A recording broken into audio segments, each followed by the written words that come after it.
আসসালামু আলাইকুম, স্বাগতম উদয়ন প্রাইভেট একাডেমির অনলাইন ক্লাসে।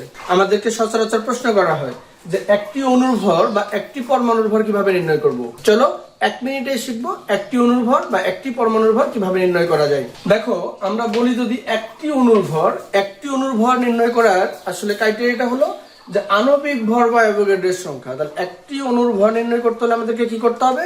আণবিক ভর বা অ্যাভোগাড্রোর সংখ্যা। আণবিক ভরকে অ্যাভোগাড্রোর সংখ্যা দিয়ে ভাগ করতে হবে। যদি বলা হয় একটি পরমাণুর ভর নির্ণয় করো, তাহলে পারমাণবিক ভরকে অ্যাভোগাড্রোর সংখ্যা দিয়ে ভাগ করতে হবে। চলো আমরা দুই একটা উদাহরণ দেখি। ধরো আমরা যদি উদাহরণটা চিন্তা করি, উদাহরণ পানি। এই যে পানি হচ্ছে কি একটি অণু। পানি একটি অণু। তাহলে পানির একটি অণুর ভর যদি আমরা বের করতে চাই, তাহলে প্রথমে কি করতে হবে? পানির আণবিক ভর বের করতে হবে। আমরা জানি পানির আণবিক ভর কত? 18। তাহলে এই যে 18 গ্রাম, এই 18কে অ্যাভোগাড্রোর সংখ্যা দিয়ে ভাগ করতে হবে। 6.02 গুণ 10 টু দি পাওয়ার কত? 23। এটাকে ভাগ করলে আমরা পাবো 2.99 গুণ 10 টু দি পাওয়ার ইনভার্স 23। এইটি হলো পানির একটি অণুর ভর। এটি হলো কি? পানির একটি অণুর ভর। তাহলে পানির একটি অণুর ভর আমরা এটা পাইলাম। আমাদেরকে এখন যদি বলা হয় যে অ্যালুমিনিয়ামের একটি পরমাণুর ভর নির্ণয় করো, কি করো? একটি পরমাণুর ভর নির্ণয় করো।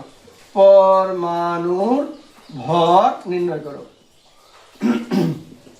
তা আমরা কি জানি? অ্যালুমিনিয়ামের যেহেতু একটি কিসের ভর? পরমাণু ভর নির্ণয় করতে বলছে। তাহলে অ্যালুমিনিয়ামের পারমাণবিক ভর আমরা কত জানি? 27। তাহলে 27কে আমাদেরকে অ্যাভোগাড্রোর সংখ্যা দিয়ে ভাগ করতে হবে। তাহলে আমরা সেটা একটু করি। 27 ভাগ হলো অ্যাভোগাড্রোর সংখ্যা কত? 6.02 গুণ 10 টু দি পাওয়ার কত? 23। এটাকে ক্যালকুলেশন করলে 4.482 গুণ 10 টু দি পাওয়ার কত? ইনভার্স 23 হবে। তাহলে তোমরা নিশ্চয়ই বুঝতে পারছো কি যে একটি অণুর ভর নির্ণয় করার জন্য আমাদেরকে কি লাগবে? আণবিক ভর বা অ্যাভোগাড্রোর সংখ্যা। যদি বলি একটি পরমাণুর ভর, তাহলে কি লাগবে? পারমাণবিক ভর বা অ্যাভোগাড্রোর সংখ্যা। যেহেতু পানি একটি অণু, অণুর আণবিক ভর কত? 18। তাহলে 18কে অ্যাভোগাড্রোর সংখ্যা দিয়ে ভাগ করলে আমরা পাবো 2.99। এই যে 2.99 10 টু দি পাওয়ার 23। তাহলে অ্যালুমিনিয়াম যেহেতু একটি পরমাণু, তাহলে একটি পরমাণু অ্যালুমিনিয়ামের পারমাণবিক ভর কত শিখেছি? 27। তাহলে 27কে অ্যাভোগাড্রোর সংখ্যা দিয়ে ভাগ করলে আমরা পাবো 4.482 গুণ 10 টু দি পাওয়ার 23। ধন্যবাদ। আবারও দেখা হবে উদয়ন প্রাইভেট একাডেমির অন্য কোনো ক্লাসে, অন্য কোনো অনলাইন ব্যাচে। সে পর্যন্ত সকলে ভালো থাকবে। আল্লাহ হাফেজ।